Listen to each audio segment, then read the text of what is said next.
I want to talk to you about a program that I'm trying to push throughout Will County that I think most Will County residents and most of the farmers will embrace. A little history about me: I'm a farm just south of Manhattan. I'm actually not a WAML. I've not lived here my whole life, but I pretend that I have. My family was actually displaced from Joliet when we sold our land. It became a landfill, and I got married, moved down to Manhattan, became a farmer. You might also know that I serve on the County Planning and Zoning Commission, and anytime there's a large-scale zoning case, the public is there to tell us they don't want to see the farmland be lost. So what we're lacking in Will County is any program to prevent it. There's nothing that the farmers can do to prevent their land upon their passing or retirement from ever being converted. Kane County has the only farmland preservation program that's working good in Illinois. It's the only one in northern Illinois, started in 2010. By 2013, they had over 7,000 acres in it. And Kane County is about at the point that Will County was at 30 years ago. So we're 30 years behind. They're just over 500,000 people. That's where we were in Will County about 30 years ago when I was a young adult, started farming. And the secret to having a farmland preservation program is to unlock federal funds.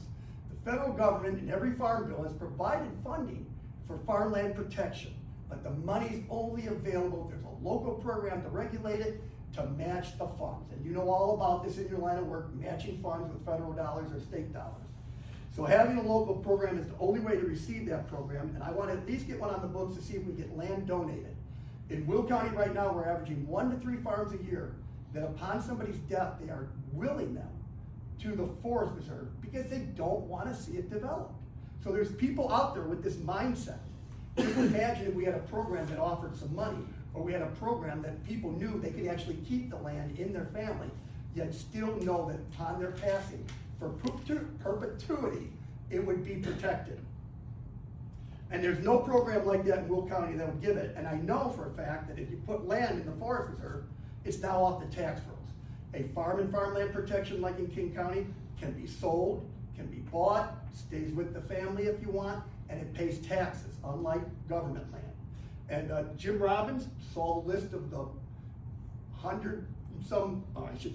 dozens of farmers, and he's like, I know some of these people. He made the phone call, and they all sounded off. Love the program. I talked to the Kane County Farm Bureau manager that's been there for 27 years.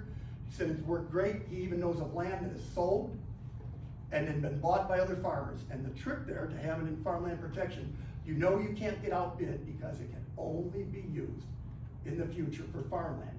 So large warehouse development, residential development, they can't come in and offer high dollar and scoop that land away. I have a handout that my wife is going to hand out. Go ahead. Okay. And just real quick, first page, I did this proposal with Elwood. I refined it for you guys.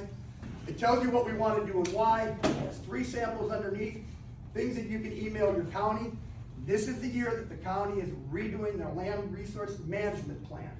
And you will see on page 3, I don't know if it's real, it's a screenshot of somebody on Facebook who put their land into a farmland protection program. Whether it's real or not doesn't matter. It shows you exactly how a program works, how it works in King County. On the back side of that is a blurb from the Land Resource Management Plan that tells you we expect farmland in Will County to convert to non-farm uses. We want to change that. And with your input and the input of the people, I should have told Elwood this, they have a newsletter and you can adopt a resolution, get that in the newsletter, link some for your county board members, ask your constituents if they support this idea, send those emails. And then, since I like to blow my own horn, you get 3 articles I wrote for the paper that I write for that talks about farmland preservation. With that, I'll take any questions if you want or get out of your way. Well, thank you. Very interesting program. So thanks for the information. If you don't mind, for the reasons of public comment, we can review this and then reach out to you for more discussion. Yes, you could. Now, is this, well, I can't really go back and forth, but